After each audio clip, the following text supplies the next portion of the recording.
R K जी,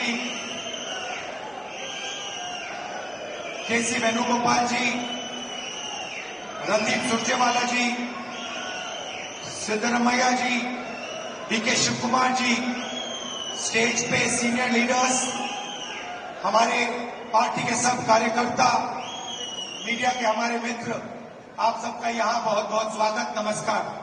ವೇದಿಕೆ ಮೇಲೆ ಆಸೀನರಾಗಿರ್ತಕ್ಕಂಥ ಎಲ್ಲ ಗಣ್ಯಾತಿ ಗಣ್ಯರೇ, ಮುಖಂಡರುಗಳೇ, ಹಿರಿಯರೇ, ಕರ್ನಾಟಕ ರಾಜ್ಯದ ಮೂಲೆ ಮೂಲೆಗಳಿಂದ ಬಂದಿರತಕ್ಕಂಥ ಪಕ್ಷದ ಎಲ್ಲ ಕಾರ್ಯಕರ್ತರೇ, ಮಾಧ್ಯಮ ಮಿತ್ರರೇ, ತಮ್ಮೆಲ್ಲರಿಗೂ ಕೂಡ ಈ ಕಾರ್ಯಕ್ರಮಕ್ಕೆ ಮನಸ್ಪೂರ್ವಕವಾದಂತಹ ಸ್ವಾಗತ ಕೋರ್ತಾ ಇದ್ದೀನಿ। पिछले चुनाव में हमने कॉन्स्टिट्यूशन की रक्षा की, संविधान की रक्षा की थी। ಕಳೆದ ಚುನಾವಣೆಯಲ್ಲಿ ನಾವು ಸಂವಿಧಾನದ ರಕ್ಷಣೆಯನ್ನು ಮಾಡಿದ್ದೀವಿ, ಸಂವಿಧಾನನ ಉಳಿಸಂತ ಕೆಲಸನ ಮಾಡಿದ್ದೇವೆ। ये जो किताब है,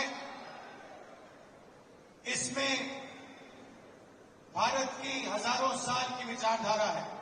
ಈ ಒಂದು ಪವಿತ್ರವಾದಂತಹ ಪುಸ್ತಕ ಏನಿದೆ, ಈ ಪವಿತ್ರವಾದಂತಹ ಗ್ರಂಥದಲ್ಲಿ ಭಾರತ ದೇಶದ ಸಾವಿರಾರು ವರ್ಷಗಳ ಇತಿಹಾಸ ಅಡಗಿದೆ।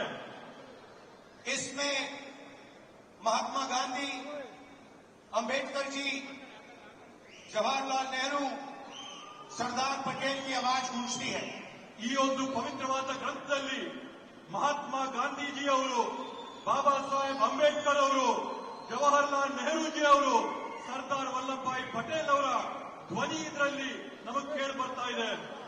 मगर इस किताब में बसवण्णा जी, नारायण गुरु, फूले जी, इनकी भी आवाज गूंजती है। ಹಾಗೇನೆ ಈ ಒಂದು ಗ್ರಂಥದಲ್ಲಿ ಬಸವಣ್ಣವರ ಧ್ವನಿ, ಫುಲೆ ಅವರ ಧ್ವನಿ, ಎಲ್ಲರ ಧ್ವನಿ ಕೂಡ ಕೇಳಿ ಬರ್ತಾ ಇದೆ। और इसकी नींव, इसका foundation one man one vote. ಈ ಒಂದು ಪುಸ್ತಕದ ಮೂಲಭೂತ ಅಡಿಪಾಯ ಏನಂತಂದ್ರೆ ಒಬ್ಬ ಮನುಷ್ಯನಿಗೆ ಒಂದೇ ಮತ ಅನ್ನಂತದ್ದು ಅದರ ಅಡಿಪಾಯ। हर हिंदुस्तानी नागरिक को यह संविधान एक वोट का अधिकार देता है। ಪ್ರತಿಯೊಬ್ಬ ಭಾರತೀಯ ಪ್ರಜೆಗೂ ಕೂಡ ಈ ಸಂವಿಧಾನ ಪುಸ್ತಕದ ಮುಖಾಂತರವಾಗಿ ಒಂದೇ ಒಂದು ಮತದ ಹಕ್ಕು ಎಲ್ಲರಿಗೂ ಕೂಡ ಕೊಡುವಂತದ್ದು। पिछले चुनाव में बीजेपी ने कहा, मोदी जी ने, इनके नेताओं ने इस पर आक्रमण किया। ಕಳೆದ ಚುನಾವಣೆಯಲ್ಲಿ ಬಿಜೆಪಿಯ ಮುಖಂಡರುಗಳು, ನರೇಂದ್ರ ಮೋದಿಜಿ ಅವರು, ಅವರ ಪಕ್ಷದ ಕಾರ್ಯಕರ್ತರು ಈ ಒಂದು ಪವಿತ್ರವಾದಂತಹ ಗ್ರಂಥದ ಮೇಲೆ ಬೇರೆ ಬೇರೆ ರೀತಿಯಾದಂತಹ ಪ್ರಹಾರಗಳನ್ನ ಮಾಡಿದ್ದಾರೆ।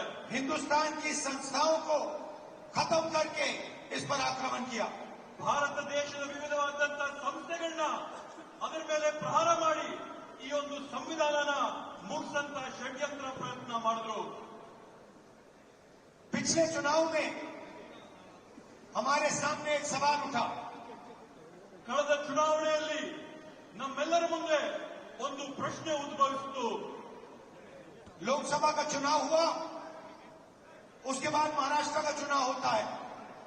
ಲೋಕಸಭೆಯ ಒಂದು ಚುನಾವಣೆ ಆಯಿತು, ಆ ಲೋಕಸಭೆಯ ಚುನಾವಣೆಯ ಬೆನ್ನಲ್ಲೇನೆ ಮಹಾರಾಷ್ಟ್ರ ರಾಜ್ಯದಲ್ಲಿ ಅಲ್ಲಿನ ವಿಧಾನಸಭೆಯ ಚುನಾವಣೆ ಆಯಿತು। लोकसभा में हमारा गठबंधन महाराष्ट्र के चुनाव को जीतता है। ಮಹಾರಾಷ್ಟ್ರದ ಲೋಕಸಭೆಯ ಚುನಾವಣೆಯಲ್ಲಿ ನಮ್ಮ ಇಂಡಿಯಾ ಮೈತ್ರಿಕೂಟ ಅಲ್ಲಿರ್ತಕ್ಕಂಥ ಚುನಾವಣೆಯಲ್ಲಿ ಜಯನ ಸಾಧಿಸುತ್ತೆ। और फिर 4 महीने बाद बीजेपी महाराष्ट्र में विधानसभा जीतती है। ಅದಾದ ನಂತರ ಕೇವಲ 4 ತಿಂಗಳೊಳಗೆ ಬಿಜೆಪಿಯಲ್ಲಿ ವಿಧಾನಸಭೆಯ ಚುನಾವಣೆಯಲ್ಲಿ ಗೆಲುವನ್ನ ಸಾಧಿಸುತ್ತೆ। आश्चर्यजनक नतीजा था। ಇವತ್ತು ಅದರ ಪರಿಣಾಮ ಏನಾಗಿದೆ? हमने पता लगाया तो पता लगा कि 1 करोड़ नए वोटरों ने वोट किया विधानसभा में। ಇವತ್ತು ನಾವು ಆ ಒಂದು ಫಲಿತಾಂಶದಲ್ಲಿ ಪತ್ತೆ ಹಚ್ಚಿದ್ದೇನಂತಂದ್ರೆ ವಿಧಾನಸಭೆಯ ಚುನಾವಣೆಯಲ್ಲಿ ಹೊಸದಾಗಿ 1 ಕೋಟಿ ಜನ मतदान ಮಾಡಿದ್ದಾರೆ ಅಂತ ಹೇಳಿ 1 करोड़ नए लोग जिन्होंने लोकसभा में अपना वोट नहीं डाला था, जादू से ये विधानसभा में वोट डालने निकल आए। 1 ಕೋಟಿ ಜನ ಲೋಕಸಭೆಯ ಚುನಾವಣೆಯಲ್ಲಿ ಯಾರು ಮತ ಹಾಕಿರ್ಲಿಲ್ವೋ ಆ ಜನ 1 ಕೋಟಿ ಜನ ಹೊಸದಾಗಿ ಮಹಾರಾಷ್ಟ್ರದಲ್ಲಿ ನಡೆದಂತಹ ವಿಧಾನ ಪರಿಷತ್ತಿನ ಚುನಾವಣೆಯಲ್ಲಿ मतदान ಮಾಡತಕ್ಕಂಥದ್ದನ್ನು ನಾವು ಗಮನಿಸಿದ್ದೇವೆ। और जहां भी ये नए वोटर आए वहां पर बीजेपी चुनाव जीती। ಅದರ ನೇರವಾದಂತಹ ಪ್ರತಿಫಲ ಏನಾಗುತ್ತೆ ಅಂತಂದ್ರೆ ಆ ಚುನಾವಣೆಯಲ್ಲಿ ಬಿಜೆಪಿ ಪಕ್ಷ ಜಯನ ಸಾಧಿಸುತ್ತೆ। हमारे गठबंधन के वोट कम नहीं हुए। ನಮ್ಮ ಒಂದು ಮೈತ್ರಿಯ ಫಲಿತಾಂಶದಲ್ಲಿ ನಮ್ಮ ಮತಗಳ ಸಂಖ್ಯೆಯಲ್ಲಿ ಯಾವುದೇ ಒಂದು ಚೂರು ಕೂಡ ಕಡಿಮೆ ಆಗಿಲ್ಲ। जितने हमें लोकसभा में मिले उतने ही हमें विधानसभा में मिले। ನಮಗೆ ಲೋಕಸಭೆಯ ಚುನಾವಣೆಯಲ್ಲಿ ಎಷ್ಟು ಮತಗಳು ನಮ್ಗೆ ಸಿಕ್ಕಿತ್ತು ವಿಧಾನಸಭೆಯ ಚುನಾವಣೆಯಲ್ಲಿ ಕೂಡ ನಮ್ಗೆ ಅಷ್ಟೇ ಮತ ಸಿಕ್ತು। और सारे के सारे जो वोटर बढ़ाए गए वो बीजेपी के खाते में गए। ಆದ್ರೆ ಹೊಸದಾಗಿ ಏನು ಮತಗಳನ್ನ ಪಟ್ಟಿಗೆ ಸೇರಿಸಿದ್ರು ಆ ಎಲ್ಲಾ ಮತಗಳು ಕೂಡ ಬಿಜೆಪಿ ಪಕ್ಷದ ತೆಕ್ಕೆಗೆ उस दिन हमने डिसाइड किया कि कुछ ना कुछ दाग में काला है। ಆವತ್ತು ನಾವು ತೀರ್ಮಾನ ಮಾಡಿದ್ವಿ ಈ ಒಂದು ಚುನಾವಣೆಯ ಪ್ರಕ್ರಿಯೆಯಲ್ಲಿ ಏನೋ ಒಂದು ಸಂದೇಹಾಸ್ಪದವಾದಂತಹ ವಿಷಯ ಇದೆ ಅಂತ ಹೇಳಿ। कर्नाटक में हमारी जो सर्विस थी, हमारी जो पोलिंग थी, हमें 15 या 16 सीट दे रही थी। ನಮಗೆ ಕರ್ನಾಟಕ ರಾಜ್ಯದಲ್ಲಿ ಲೋಕಸಭೆಯ ಚುನಾವಣೆ ಸಂದರ್ಭದಲ್ಲಿ ನಾವು ನಡೆಸಿದಂತಹ ಆಂತರಿಕವಾದಂತಹ ಸಮೀಕ್ಷೆಯಲ್ಲಿ ಖಚಿತವಾಗಿ ನಮಗೆ 15ರಿಂದ 16 ಸೀಟ್ ಬಂದೇ ಬರುತ್ತದೆ ಅಂತ ವಿಶ್ವಾಸ ನಮಗೆ। हमारी पोलिंग के मुताबिक 16 सीटों में हम आगे थे, हमें जीतना था। ನಮ್ಮ ಒಂದು ಆಂತರಿಕ ಸಮೀಕ್ಷೆ ಸ್ಪಷ್ಟವಾಗಿ ನಮ್ಗೆ ಹೇಳಿತು ಕರ್ನಾಟಕ ರಾಜ್ಯದಲ್ಲಿ 16 ಲೋಕಸಭೆ ಸೀಟ್ಗಳನ್ನ ನಾವು ಗೆಲ್ಲೇಬೇಕಂತ ಹೇಳಿ। और हम जीते 9 में। ಆದ್ರೆ ನಮಗೆ ಫಲಿತಾಂಶ ಸಿಕ್ಕಿದಾಗ 9 ಗೆಲುವಾಗಿದ್ದು। तो हमने सवाल पूछने शुरू किए। ಆಗ ನಾವು ಪ್ರಶ್ನೆ ಮಾಡಕ್ಕೆ ಪ್ರಾರಂಭ ಮಾಡಿದ್ವಿ क्या सचमुच हम ये सीटें हारे थे? ನಾವು ಎಲ್ಲ ಈ ರೀತಿಯಾದಂತಹ ಚುನಾವಣೆಗಳು ಈ ಕಾರಣದಿಂದಲೇ ನಾವು ಸೋತಿದ್ದ। चुनाव आयोग से हम वोटर लिस्ट मांगते थे, electronic soft copy voter list की मांगते थे, वो मना कर देते। ನಾವು ಚುನಾವಣೆ ಆಯೋಗದಲ್ಲಿ ಮನವಿ ಮಾಡ್ತಾ ಇದ್ವಿ ನಮ್ಗೆ ಡಿಜಿಟಲ್ ಕಾಪಿ ಕೊಡಿ ನಮ್ಮ ಮತದಾರರ ಪಟ್ಟಿ ಅಂತೇಳಿ ಮನವಿ ಮಾಡಿದಂತ ಸಂದರ್ಭದಲ್ಲಿ ಯಾವಾಗಲೂ ಕೂಡ ಚುನಾವಣೆ ಆಯೋಗ ಆ ಮನವಿನ ನಿರಾಕಾರ ಮಾಡ್ತಾ ಇತ್ತು। वीडियोग्राफी मांगी, उन्होंने नहीं दी और फिर कानून बदल दिया। ಅಂಕೀಯ ಮತದಾರರ ಪಟ್ಟಿನ ನಾವು ಮನವಿ ಮಾಡಿದ್ರೆ ಅದನ್ನ ನಿರಾಕಾರ ಮಾಡಿ ಅದನ್ನ ಬದಲಾಯಿಸಿಬಿಟ್ಟಿದ್ದಾರೆ। और फिर कहा कि 45 दिन के अंदर 45 दिन के बाद वीडियोग्राफी को रद्द खत्म कर देना चाहिए, डिस्ट्रॉय कर देना चाहिए। ಅದ್ರ ಜೊತೆಗೆ ಹೊಸ ಆದೇಶನ ಹೊರಡಿಸಿ ಚುನಾವಣಾ ಮತಗಟ್ಟೆಗಳಲ್ಲಿ ರೆಕಾರ್ಡಿಂಗ್ ಆದಂತ ವಿಡಿಯೋನ 45 ದಿನದ ಒಳಗಡೆ ಹಳಸಂತ ಕುತಂತ್ರನ ಮಾಡಿದ್ದಾರೆ। तो एक लोकसभा में हमने अपनी एनालिसिस शुरू की। ಆದ್ರಿಂದ ನಾವು ಒಂದು ಲೋಕಸಭಾ ಕ್ಷೇತ್ರದಿಂದ ನಮ್ಮ ವಿಶ್ಲೇಷಣೆನ ನಾವು ಪ್ರಾರಂಭ ಮಾಡಿದ್ವಿ। बैंगलोर सेंट्रल की लोकसभा और उसमें हमने एक विधानसभा चुनी, महादेवापुरा। ಬೆಂಗಳೂರು ಕೇಂದ್ರ ಬ್ಯಾಂಗ್ಳೂರ್ ಸೆಂಟ್ರಲಿನ ಲೋಕಸಭೆ ಕ್ಷೇತ್ರದಲ್ಲಿ ಒಂದು ವಿಧಾನಸಭೆಯ ಕ್ಷೇತ್ರವಾದಂತಹ ಮಹದೇವಪುರ ಕ್ಷೇತ್ರದ ಫಲಿತಾಂಶನ ನಾವು ವಿಶ್ಲೇಷಣೆ ಮಾಡಿದ್ವಿ। और आपने मेरा कल प्रेस कॉन्फ्रेंस देखा होगा, उसमें हमने 100% साबित कर दिया है कि इलेक्शन कमीशन और बीजेपी ने मिलकर आपसे कर्नाटका से लोकसभा चुराई थी। ನೀವು ನಿನ್ನೆ ನಾನು ಮಾಡಿದಂತ ಪತ್ರಿಕಾಗೋಷ್ಠಿಯಲ್ಲಿ ನೋಡಿರ್ಬೋದು ನಾವು ಆ ಪತ್ರಿಕಾಗೋಷ್ಠಿಯಲ್ಲಿ 100ಕ್ಕೆ 100 ಸಾಬೀತು ಮಾಡಿದೀವಿ ಚುನಾವಣೆ ಆಯೋಗ ಮತ್ತೆ ಬಿಜೆಪಿ ಪಕ್ಷ ಸೇರ್ಕೊಂಡು ಈ ಚುನಾವಣೆಯಲ್ಲಿ ಮಾಡಿರ್ತಕ್ಕಂಥ ಮೋಸನ। महादेवापुरा में 6.5 लाख वोट है असेंबली में। ಮಹದೇವಪುರ ಮತಕ್ಷೇತ್ರದಲ್ಲಿ 6.5 ಲಕ್ಷ ಮತಗಳಿವೆ और उसमें से 1,250,000 वोट चोरी किए गए। ಅದರಲ್ಲಿ 1,250,000 ಮತಗಳನ್ನ ಇವತ್ತು ಮತಗಳ್ಳತನ ಆಗಿದೆ ಅಂತ ಹೇಳಿ ಘಂಟಾಘೋಷವಾಗಿ ಹೇಳ್ತೀನಿ। मतलब 6 में से 1 वोट इन्होंने चोरी किया। ಅದರ ಅರ್ಥ ಏನಂತಂದ್ರೆ 6 ಮತಗಳಲ್ಲಿ ಒಂದು ಮತನ ಇವ್ರು ಕಳ್ತನ ಮಾಡಿದ್ದಾರೆ ಅಂತ ಹೇಳಿ 5 तरीके से चोरी की गई है। 5 ವಿಧಗಳಲ್ಲಿ ಈ ಮತಗಳ ಕಳ್ತನ ಆಗಿದೆ। डुप्लीकेट वोटर मतलब एक वोटर अनेक बार वोटिंग कर रहा है। ದ್ವಿಪ್ರತಿಯ ಮತದಾರರ ಏನು ಪಟ್ಟಿ ಇರ್ತದೆ ಅದರಲ್ಲಿ ಒಬ್ಬ ಮತದಾರ ಹಲವಾರು ಬಾರಿ ಅವರ ಹೆಸರುಗಳು ಮತಪಟ್ಟಿಯಲ್ಲಿ 4 अलग अलग पोलिंग बूथ में वोट डाल रहा है, 5-6 अलग पोलिंग बूथ में वोट डाल रहा है। 4-5 ಮತಗಟ್ಟೆಗಳಲ್ಲಿ ಅವ್ರು ಹೋಗಿ ಮತದಾನ ಮಾಡಿ ಬರ್ತಾ ಇದ್ದಾನೆ। ऐसे तकरीबन 12,000 वोटर। ಈ ರೀತಿಯಾದಂಥದ್ದು ಸರಿಸಮಾನವಾಗಿ 12,000 ಮತಗಳು ಇವತ್ತು ನಾವು ಕಂಡಿರ್ತೇವೆ। फेक एंड इनवैलिड एड्रेस मतलब इनका पता नहीं है या फिर 0 नंबर एड्रेस है। ನಕಲಿಯಾದಂತಹ ವಿಳಾಸಗಳಲ್ಲಿ ಅವರ ವಿಳಾಸ ಸಿಗದೇ ಇದ್ದಂತವರು ಈ ಪಟ್ಟಿಗಳಲ್ಲಿದ್ದಾರೆ। तकरीबन 40,000 ऐसे वोट है। ಹತ್ತತ್ರ 40,000 ಈ ರೀತಿಯಾಗಿ ವಿಳಾಸ ಸಿಗದೇ ಇದ್ದಂತ ಮತದಾರರು ನಾವು ಗುರುತಿಸಿದ್ದೇವೆ। बल्क वोटर एक एड्रेस में ಒಂದೇ ವಿಳಾಸದಲ್ಲಿ ದೊಡ್ಡ ಸಂಖ್ಯೆಯಲ್ಲಿ ಮತದಾರರ ನೋಂದಣಿಯಾಗಿರ್ತಕ್ಕಂಥದ್ದನ್ನ ನಾವು ಗುರುತಿಸಿದ್ದೇವೆ। एक बेडरूम का घर है और उसमें 40-50 लोग रहते हैं। ಒಂದೇ ಒಂದು ಕೊಠಡಿಯ ಮನೆ ಇದೆ, ಆ ಒಂದು ಕೊಠಡಿಯ ಮನೆಯಲ್ಲಿ 40, 50, 80 ಜನ ವಾಸ ಇದ್ದಾರೆ। और जब उनको वहां हम ढूंढने जाते हैं वहां पे कोई नहीं। ಅಲ್ಲಿ ನಾವು ನಮ್ಮ ಜನನ ಕಳಿಸಿದಂತ ಸಂದರ್ಭದಲ್ಲಿ, ಅಲ್ಲಿ ನಾವು ಪರೀಕ್ಷೆ ಮಾಡಿದಂತ ಸಂದರ್ಭದಲ್ಲಿ ಅಲ್ಲಿ ನಮ್ಗೆ ಯಾರು ಕೂಡ ಸಿಗ್ಲಿಲ್ಲ। और घर का मालिक बीजेपी का लीडर। ಅಲ್ಲಿ ಯಾರಿದ್ದಾರೆ ಅಂತಂದ್ರೆ ಅಲ್ಲಿರ್ತಕ್ಕಂಥದ್ದು ಬಿಜೆಪಿ ಪಕ್ಷದ ಒಬ್ಬ ನಾಯಕ। इनवैलिड फोटो 4,000 वोट जिसमें फोटो है ही नहीं या इतनी छोटी फोटो है कि दिखाई नहीं देती। ಕೆಲವೊಂದು ಮತದಾರರ ಗುರುತಿನ ಚೀಟಿಯಲ್ಲಿ ಮತದಾರರ ಭಾವಚಿತ್ರನೇ ಸಿಕ್ಕಲ್ಲ। 4,000 ಈ ರೀತಿಯಾದಂತಹ ಪ್ರಕರಣಗಳನ್ನ ನಾವು ನೋಡಿದ್ದೇವೆ। और 34,000 तकरीबन 34,000 वोट जहां फॉर्म 6 को मिसयूज किया गया है।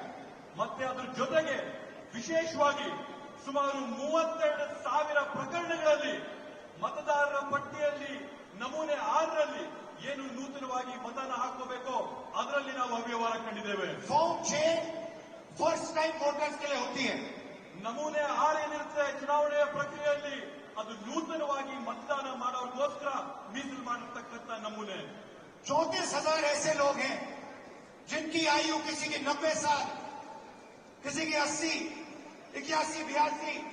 34,000 ಈ ರೀತಿಯಾದಂತ ಜನ ಇದ್ದಾರೆ ಯಾರ ವಯಸ್ಸು 95 ವರ್ಷ ಆಗಿದೆ, 90 ವರ್ಷ ಆಗಿದೆ, 85 ವರ್ಷ ಆಗಿದೆ। ಈ ರೀತಿಯಾದಂತ 34,000 ಜನ ಅಲ್ಲಿದ್ದಾರೆ। इस प्रकार से 1 लाख वोट इलेक्शन कमीशन और बीजेपी ने चोरी किया। ಈ ರೀತಿಯಲ್ಲಿ ಈ ಮಾದರಿಯಲ್ಲಿ ಬಿಜೆಪಿ ಪಕ್ಷ ಮತ್ತೆ ಚುನಾವಣೆ ಆಯೋಗ 1 ಲಕ್ಷ ಮತಗಳ ಕಳ್ತನನ ಮಾಡತಕ್ಕಂಥದ್ದು ನಾವು ನೋಡ್ತೇವೆ। डुप्लीकेट वोटर्स में एक व्यक्ति कर्नाटक में वोट देता है, उसके बाद उत्तर प्रदेश में वोट देता है। ನಕಲಿ ಮತದಾರರ ಪಟ್ಟಿಯಲ್ಲಿ ನಾವು ನೋಡಿದೀವಿ, ನಕಲು ಮಾಡಿಕೊಂಡು ಒಬ್ಬೇ ಮತದಾರನು ಕರ್ನಾಟಕ ರಾಜ್ಯದಲ್ಲಿ ಮತ ಹಾಕ್ತಾನೆ, ಮಹಾರಾಷ್ಟ್ರದಲ್ಲಿ ಮತ ಹಾಕ್ತಾನೆ, ಯುಪಿ ರಾಜ್ಯದಲ್ಲಿ ಮತ वोट देने हाक्ताने। का अधिकार उसको बेंगलोर में है, लखनऊ में है, वाराणसी में है, अलग अलग जगह देश में ये लोग वोट डालने के लिए ऑथराइज है। ಮತದಾನ ಮಾಡುವಂತಹ ಹಕ್ಕು ಈ ವ್ಯಕ್ತಿಗೆ ಬೆಂಗಳೂರಿನಲ್ಲಿದೆ, ಲಕ್ನೌನಲ್ಲಿದೆ, ವಾರಣಾಸಿನಲ್ಲಿದೆ। ಈ ದೇಶದ ವಿವಿಧ ವಿವಿಧ ಭಾಗಗಳಲ್ಲಿ ಮತದಾನ ಮಾಡುವಂತಹ ಹಕ್ಕನ್ನ ಈ ವ್ಯಕ್ತಿ ಕೊಟ್ಟಿದ್ದಾರೆ। मुझसे इलेक्शन कमीशन एफिडेविट मांगता है। ನನ್ನ ಹತ್ರದಿಂದ ಇವತ್ತು ಚುನಾವಣೆ ಆಯೋಗ ಪ್ರಮಾಣ ಪತ್ರ ಕೇಳ್ತಾ ಇದ್ದಾರೆ। मुझसे कहता है कि मुझे वोट लेना है, वोट लेना है। ಅವ್ರು ನನಗೆ ಕೇಳ್ತಾ ಇದ್ದಾರೆ, ನಿಮ್ ಮುಂದೆ ಬಂದು ಪ್ರಮಾಣ ಮಾಡಿ ಅಂತ ಹೇಳಿ। मैंने पार्लियामेंट के सामने, पार्लियामेंट के अंदर वोट लिया है, ನಾನು इस संविधान के सामने वोट लिया है, इस पर हाथ डाल के वोट लिया है, इस पर हाथ डालकर वोट लिया है। ನಾನು ಸಂಸತ್ ಭವನದಲ್ಲಿ ಪ್ರತಿಜ್ಞೆ ಮಾಡಿದ್ದೀನಿ, ಸಂಸತ್ನಲ್ಲಿ ಪ್ರತಿಜ್ಞೆ ಮಾಡಿದ್ದೀನಿ, ಈ ಸಂವಿಧಾನದ ಮೇಲೆ ನಾನು ಪ್ರತಿಜ್ಞೆ ಮಾಡಿದ್ದೀನಿ, ನಾನು ನುಡಿಯಂತದ್ದೆಲ್ಲ ಸತ್ಯ ಅಂತ ಪ್ರತಿಜ್ಞೆ ಮಾಡಿದ್ದೇನೆ। और आज जब हिंदुस्तान की जनता हमारे डेटा को लेकर इलेक्शन कमीशन के वेबसाइट पर सवाल पूछ रही है तो इलेक्शन कमीशन ने अपना वेबसाइट बंद कर दिया। ಇವತ್ತು ನಮ್ಮ ದೇಶದ ಪ್ರಜೆಗಳು ನಮ್ಮ ಒಂದು ಪತ್ರಿಕಾಗೋಷ್ಠಿ ನೋಡಿದ ನಂತರ ಚುನಾವಣೆ ಆಯೋಗದ ವೆಬ್ಸೈಟ್ ಅಲ್ಲಿ ಪ್ರಶ್ನೆ ಮಾಡಕ್ಕೆ ಪ್ರಯತ್ನ ಮಾಡಿದ್ರೆ ಚುನಾವಣೆ ಆಯೋಗದ मध्य प्रदेश, राजस्थान, बिहार के वेबसाइट बंद कर दिए हैं। ಇವತ್ತು ಬೇರೆ ಬೇರೆ ರಾಜ್ಯಗಳ ವೆಬ್ಸೈಟ್ ಚುನಾವಣೆ ವೆಬ್ಸೈಟ್ ಬಿಹಾರದ ಚುನಾವಣೆ ವೆಬ್ಸೈಟ್ ಇವತ್ತು ಬಂದ್ ಮಾಡಿದ್ದಾರೆ क्योंकि वो जानते हैं कि अगर हिंदुस्तान की जनता ने इसी डेटा को लेकर सवाल पूछना शुरू कर दिया तो उनका पूरा ढांचा खराब कर जाएगा। ಯಾಕಂತಂದ್ರೆ ಅವ್ರಿಗೆ ಮನವರಿಕೆ ಆಗಿದೆ ಭಾರತ ದೇಶದ ಪ್ರಜೆಗಳು ಈ ಒಂದು ವಿಷಯನ ಕೇಳ್ಕೊಂಡು ಪ್ರಶ್ನೆ ಮಾಡಕ್ಕೆ ಪ್ರಾರಂಭ ಮಾಡಿದ್ರೆ ಅವರ ಒಂದು ನಾಟಕ ಏನ್ ನಡೀತಾ ಇದೆ ಆ ನಾಟಕ ಮುಗಿದೋಗುತ್ತೆ ಅಂತ ಭಯ ಇವತ್ತು ಅವ್ರಿಗೆ ಬಂದಿದೆ। मैं यहां इस स्टेज से गारंटी देकर कह रहा हूं, हमारी मांग है कि इलेक्शन कमीशन हमें पूरी देश की इलेक्ट्रॉनिक वोटर लिस्ट दे। ನಾನು ಈ ವೇದಿಕೆ ಮುಖಾಂತರವಾಗಿ ಚುನಾವಣೆ ಆಯೋಗ ಮಾಡುವಂತ ಮನವಿ ಏನಂತಂದ್ರೆ ಈ ದೇಶದಲ್ಲಿರ್ತಕ್ಕಂಥ ಎಲ್ಲ ಚುನಾವಣೆಯ ಪಟ್ಟಿಗಳನ್ನ ನಮಗೆ ಎಲೆಕ್ಟ್ರಾನಿಕ್ ಫಾರ್ಮ್ ಅಲ್ಲಿ ಡಿಜಿಟಲ್ ಫಾರ್ಮ್ ಅಲ್ಲಿ ಕೊಡಿ ಅಂತ ಹೇಳಿ। वीडियोग्राफी के रिकॉर्ड्स थे। ಇವತ್ತೇನು ನೀವು ರೆಕಾರ್ಡಿಂಗ್ ಮಾಡ್ತೀರಾ ಮತಗಟ್ಟೆಗಳಲ್ಲಿ ಆ ರೆಕಾರ್ಡಿಂಗ್ ಮಾಡಿದಂತ ಮಾಹಿತಿನ ನಮಗೆ ಕೊಡಿ ಅಂತ ಹೇಳಿ। और अगर ये हमें देंगे तो हम ये साबित कर लेंगे कि सिर्फ एक सीट नहीं चोरी हुई है। ಇವತ್ತಿನ ಮಾಹಿತಿ ನಮಗೆ ಕೊಟ್ರೆ ನಾವು ಸಾಬೀತು ಮಾಡಿ ತೋರಿಸ್ತೀವಿ ಇಲ್ಲಿ ಒಂದು ಮತ ಇಲ್ಲಿ ಒಂದು ಸೀಟಿನ ಕಳ್ತನ ಆಗಿದೆ ಅಂತ ಹೇಳಿ। और सिर्फ कर्नाटका में नहीं चोरी हुई है, पूरे हिंदुस्तान में सीटें चोरी हुई है। ಈ ಕಳ್ತನ ಕೇವಲ ಕರ್ನಾಟಕ ರಾಜ್ಯದ ಒಂದರಲ್ಲೇ ಅಲ್ಲ ಭಾರತ ದೇಶಾದ್ಯಂತ ಪೂರ್ತಿ ಈ ರೀತಿಯಾಗಿ ಮತಗಳ ಕಳ್ತನ ಆಗಿದೆ। इलेक्शन कमीशन बीजेपी का नहीं है, इलेक्शन कमीशन संविधान के लिए काम करता है। ಇವತ್ತು ಇವತ್ತು ಚುನಾವಣೆ ಆಯೋಗ ಏನಿದೆ ಬಿಜೆಪಿ ಅವರ ಪರವಾಗಿ ನಿಂತಿದೆ। ಎಲೆಕ್ಷನ್ ಕಮಿಷನ್ ಏನಿದೆ ಇವತ್ತು ಸಂವಿಧಾನದ ವಿರುದ್ಧವಾಗಿ ಇವತ್ತು ನಡ್ಕೋತಾ ಇದೆ। और कर्नाटक में सीट चोरी की गई है, एक लोकसभा को हमने जांच करके निकाला है। मैं कह सकता हूं कि एक से ज्यादा सीटें यहां चोरी हुई है। ಇವತ್ತು ಕರ್ನಾಟಕದಲ್ಲಿ ನಾವು ಒಂದು ಕ್ಷೇತ್ರನ ಪರಿಶೀಲನೆ ಮಾಡಿ ಆ ಕ್ಷೇತ್ರದಲ್ಲಿ ಆದಂತ ಕಳ್ತನನ ನಾವು ಸಾಬೀತು ಮಾಡಿದೀವಿ।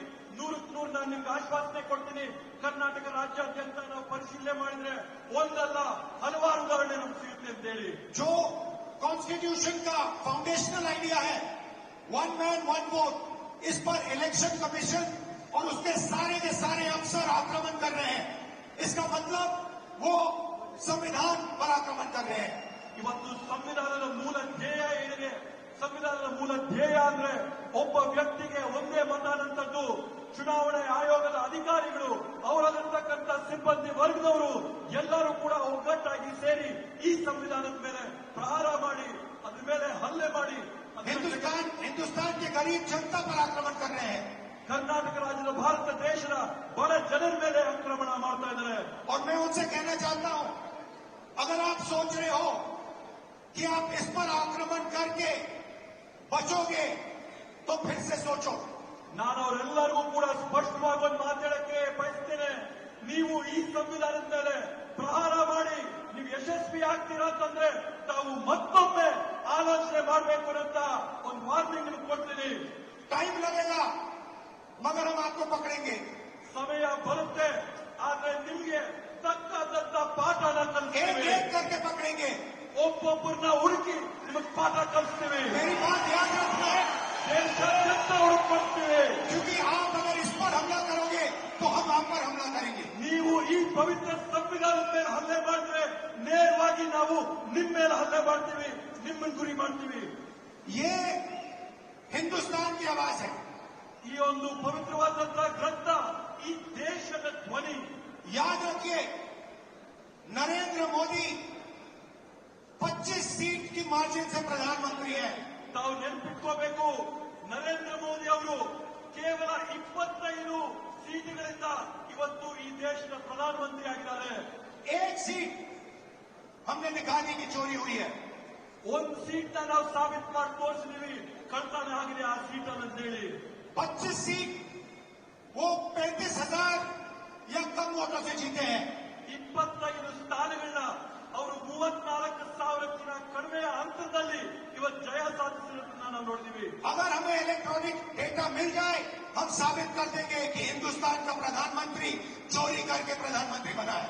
ಇವತ್ತು ನಮಗೆ ಸರಿಯಾದಂತ ಮಾಹಿತಿ ಕೊಟ್ಟರೆ ನಾವು ಸಾಕ್ಷಿಯಾಗಿ ತೋರಿಸ್ತೀವಿ ಈ ದೇಶದ ಪ್ರಧಾನಮಂತ್ರಿ ಕಳ್ತನ ಮಾಡಿ ಪ್ರಧಾನಮಂತ್ರಿ पूरे देश ಆಗಿರ್ತಕ್ಕಂಥ. को ये सवाल पूछना चाहिए कि इलेक्शन कमीशन इलेक्ट्रॉनिक डेटा और वीडियोग्राफी क्यों नहीं दे रहा है.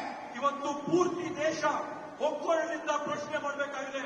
ಚುನಾವಣೆ ಆಯೋಗ ಡಿಜಿಟಲ್ ರೆಕಾರ್ಡ್ ನ ಮತ್ತೆ ರೆಕಾರ್ಡಿಂಗ್ ವಿಡಿಯೋ ರೆಕಾರ್ಡಿಂಗ್ ನ ಯಾಕೆ ಕೊಡ್ತಾ ಇಲ್ಲ ಅಂತ ಹೇಳಿ. मैं लीडर ऑफ ऑपोजिशन हूं मगर मैं अकेला नहीं बोल रहा हूं.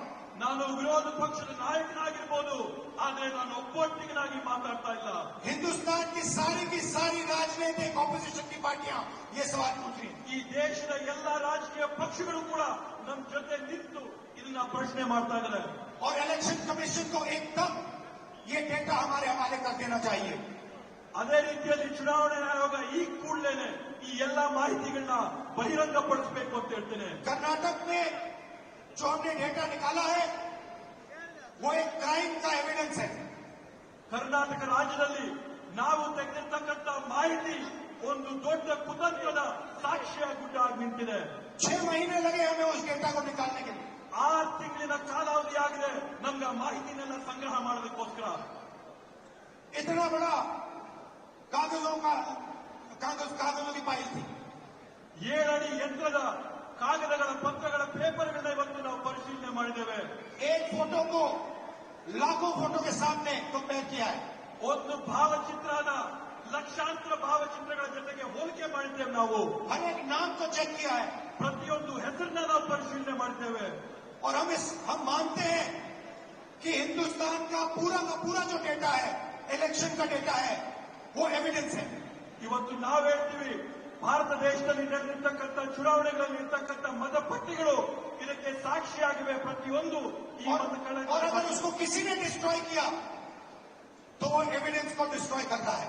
ಇವತ್ತು ನಾವು ಯಾರನ್ನೇ ಪ್ರಶ್ನೆ ಮಾಡಿದ್ರು ಕೂಡ ಅವರು ಈ ಸಾಕ್ಷಿನ ನಾಶ ಮಾಡುವಂತಹ ಕುತಂತ್ರದಲ್ಲಿದ್ದಾರೆ. और उस क्राइम को आगे बढ़ा रहा है. ಈ ರೀತಿಯಾದಂತಹ ಕುತಂತ್ರನ ಈ ತಪ್ಪುಗಳನ್ನ ಅವರು ಮುಂದುವರಿಸ್ತಾನೆ ಹೋಗ್ತಾ ಇದ್ದಾರೆ.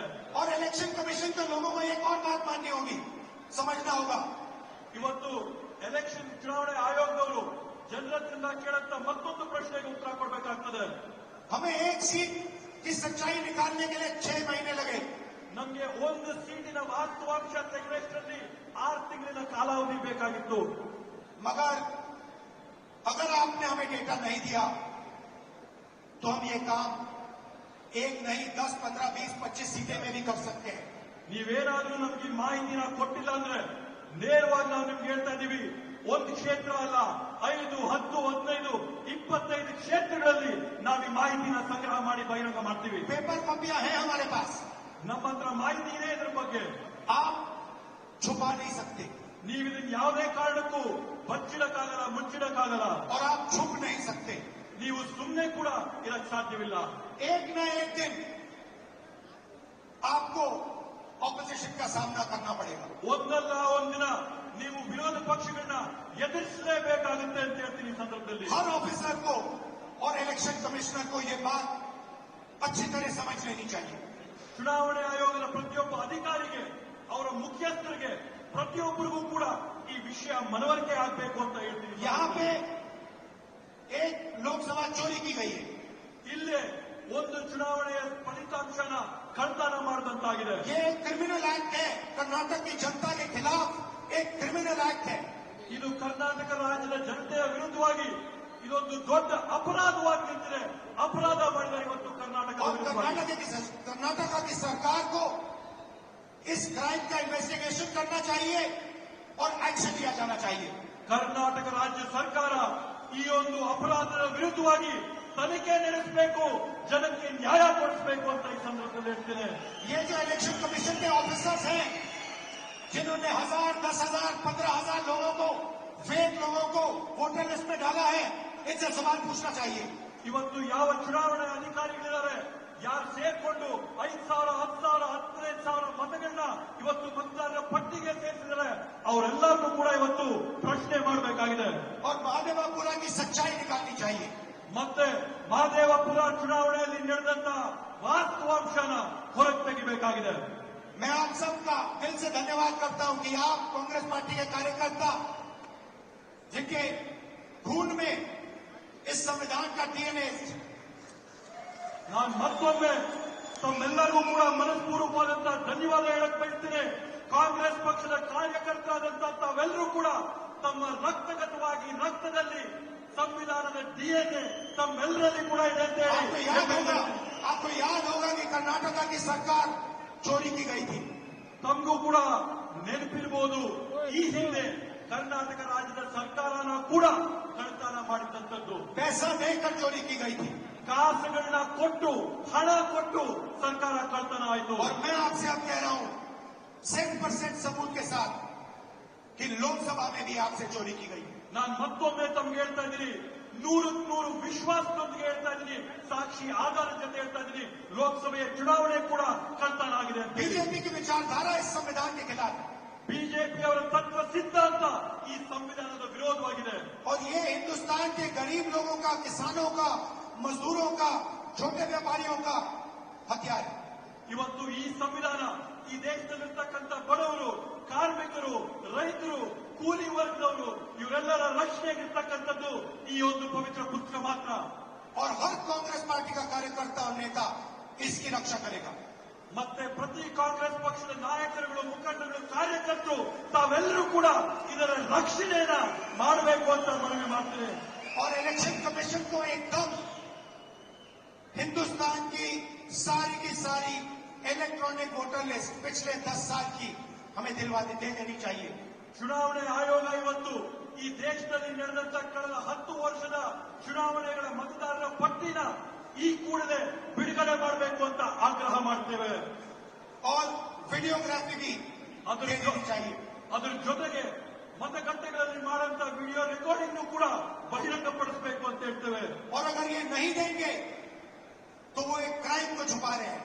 ಇವರೇನಾದ್ರೂ ಈ ಮಾಹಿತಿನ ಹಂಚಿಲ್ಲ ಅಂತಂದ್ರೆ ಇವರೊಂದು ದೊಡ್ಡ ಅಪರಾಧನ ಬಚ್ಚಿಡ್ತಾ ಇದ್ದಾರೆ ಅಂತ ಆಗುತ್ತೆ. और बीजेपी को इलेक्शन चोरी करने की मदद कर रहे हैं.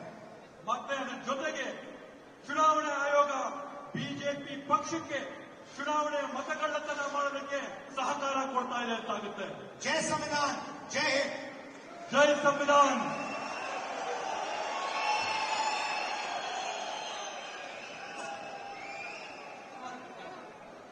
ಧನ್ಯವಾದಗಳು. ವಿರೋಧ ಪಕ್ಷದ ನಾಯಕರಾದ ರಾಹುಲ್ ಗಾಂಧಿ ಅವರಿಗೆ ನೀವೆಲ್ಲ ನಿಂತ್ಕೊಂಡು ಇವಾಗ ಹೇಳಬೇಕು, ಇಡೀ ಬೆಂಗಳೂರು ಇವತ್ತು ಕರ್ನಾಟಕ ಇವತ್ತು ರಾಹುಲ್ ಗಾಂಧಿಯಿಂದ ಎದ್ದ. ರಾಹುಲ್ ಗಾಂಧಿ, ರಾಹುಲ್ ಗಾಂಧಿ, ರಾಹುಲ್ ಗಾಂಧಿ. ಇಡೀ ದೇಶ ಇವತ್ತು ರಾಹುಲ್ ಗಾಂಧಿ ಅವರ ಮತ್ತೆ ಮಲ್ಲಿಕಾರ್ಜುನ್ ಖರ್ಗೆ ಅವರ ಹಿಂದೆ ಇವತ್ತು ನಿಂತಿದೆ. ಎಲೆಕ್ಷನ್ ಕಮಿಷನ್ ಅವರ ಅನ್ಯಾಯ ಇರುತ್ತೆ, ಅದರ ವಿರುದ್ಧ ನಾವು ಪ್ರತಿಭಟನೆನ ಇವತ್ತಿಂದ ಪ್ರಾರಂಭ ಮಾಡ್ತೀವಿ ಅಂತ ಇಲ್ಲಿ ರಾಹುಲ್ ಗಾಂಧಿ ಅವರು ಘೋಷಣೆ ಮಾಡಿದ್ದಾರೆ. ಅವರಿಗೆ ಧನ್ಯವಾದಗಳು. ಈಗ ನಮ್ಮ ಕರ್ನಾಟಕದ ಸುಪುತ್ರ ಎಐಸಿಸಿ